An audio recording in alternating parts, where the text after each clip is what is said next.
I saw a report that 7 of members of the African Apostolic Church have passed away after they got into an accident coming from Botswana and stuff like that. This particular report was made by Silo. I actually saw it on Silo's page, and so I wanted to go back there into that story, and we hear a little bit of his report on it. I'll leave the video down in the description below. But on this particular subject, I want to talk about something particularly. I want to talk about location-based religion, because a lot of people don't understand what we mean when we say location-based religion. Is it a biblical thing? What does it look like? What was it all about in the Old Testament? And I think that's worth our time. Now, first, I'm going to just go over to this video when Dr. Phophi went to visit some of these people that actually survived, one of the survivors in the hospital. Seshego zone 5. Okay. No, re thabela go le bona. Okay. Mara be le tswele ka ba le dula Seshangu. Na be ke ticket le krete a ke dule Seshangu. Okay. Be le Seshangu go le yana o tswana mo shop lo kwani. All right. Also be le krete all right. No, re na re tlile maabane a ka re le be go na le phitlo ya ba Botswana ba le freaking ba 45 be ano la ba tseba high commissioner ba rena ke bona ba bone so re ba kopile ka gore mo president ba re le re ska ba ra boya hae re sa bona ba ba ke la mo tseba re mo president o ke motho wa lerato be ano re Ramathuba. The lady who's in the hospital then asks, is it still Ramaphosa? He's saying he cares. Who is this one you're talking about? Is it still Ramaphosa? And so these are the people that were in, this is one of the people that was in the accident that was spoken about. And then Silo on his report, this is what he had to say. Attended a church service in Kanye on Tuesday, the 28th of April 2024. Kanye is 80 kilometers southwest of the capital, Gaborone. Botswana police spokesperson Dipeko Mutube confirmed the recent incident. According to Mutube, the incident involved 2 cars, a Ford Ranger with 4 passenger and a Toyota taxi with 14 South African citizens on board. Mutube said, and I quote, the 7 SA citizens, including 5 female and 2 male, aged 37 and 72, were certified dead, while the rest of the passengers, 4 females and 3 males, were admitted to hospital with different... Now, as I stated, you can go and watch the video on his channel.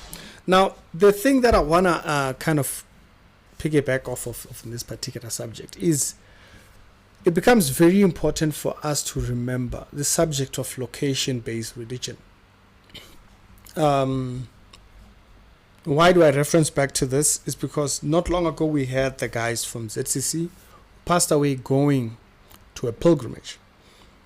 And in a lot of these churches, you rarely even see people holding Bibles or going to church with Bibles. They just kind of just go and they'll be listening. They just listen to people and stuff like that. Now, someone will say, or would you rather they carry Bibles without knowing them? Or I would rather see what you believe, you know. And in a lot of these churches, there's a lot of spirit following, not much of the Bible following. Location-based religion is the idea that you have to go to a certain location in order for you to have an encounter with God, or for you to have a relationship, or to establish or to show your relationship with God. Now, this couldn't be further from the truth, because if you actually look through the Gospels, John chapter number 4 is it's a very interesting conversation between Jesus and the Samaritan woman. And in that conversation we see what is it that comes from there. when it comes to our relationship with God. It becomes important for us to now uphold that so that we can use that on our daily basis as we go about. Now, this is what the verse actually says. It says, the woman then said unto him, Sir, I perceive that you are a prophet. Verse number 19. And our fathers worshipped, so therefore she takes this opportunity after having had a conversation with him. She perceives that he's a prophet. She takes that opportunity to inquire about worship, okay?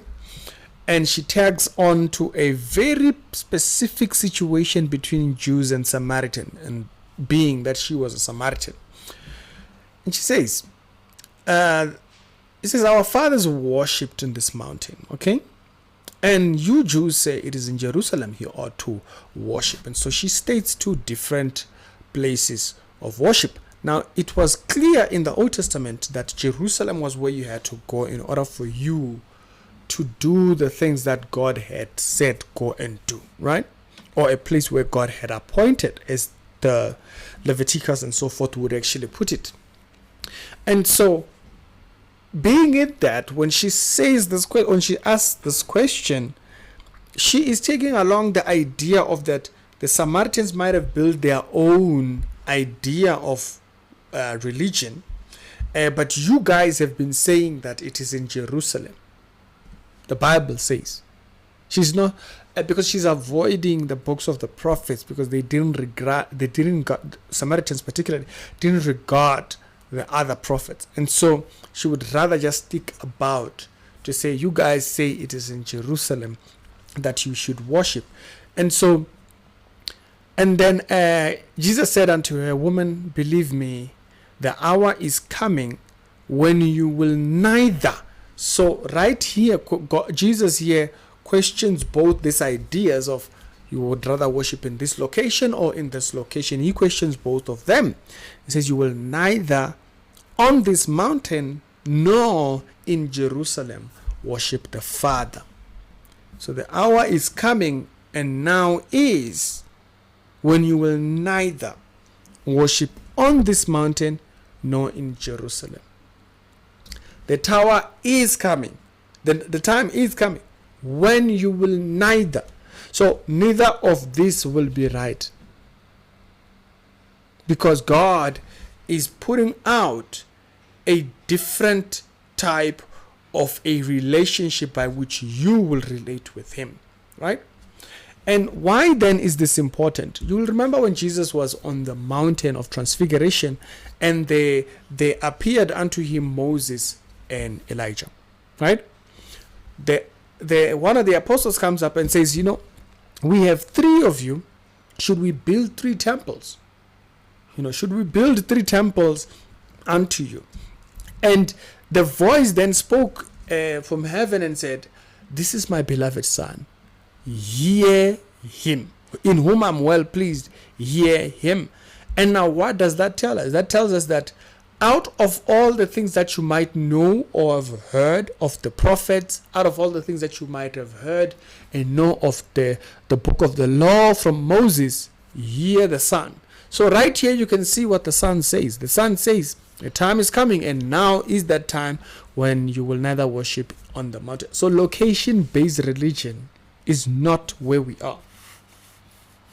The verse puts it very well.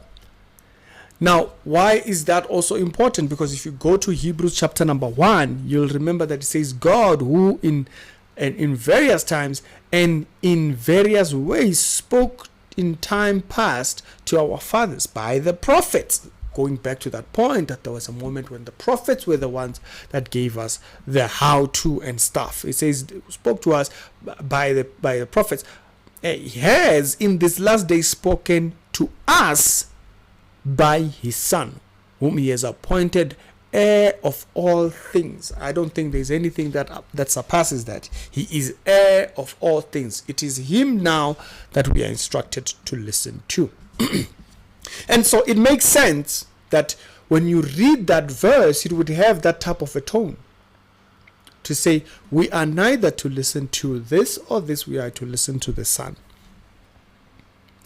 This location-based religion stuff has cost a lot of people because we have not confirmed what is it that the Bible says about our relationship in the church and our fellowships in the church, and also our relationship with God. If he says God is spirit, he neither seeks you to worship in this location or in this location. Because this location-based religion, you'll see that it does go all the way to people in the last days creating a temple by which the Antichrist comes into to be validated or to validate his mission. Must be very careful to do things that God has not instructed us. Okay, some people, they just rather would do it whichever way, but we have to be very careful not to do things that God has not instructed. It's Ricky. I'll see you on a later on episode. Hope you're having a wonderful day. Unfortunately, this is not a happy video. It's one of those things that we have to remind people of the importance of confirming with what the Bible says when it comes to our life as Christians and in our fellowship. It's Ricky. See you later.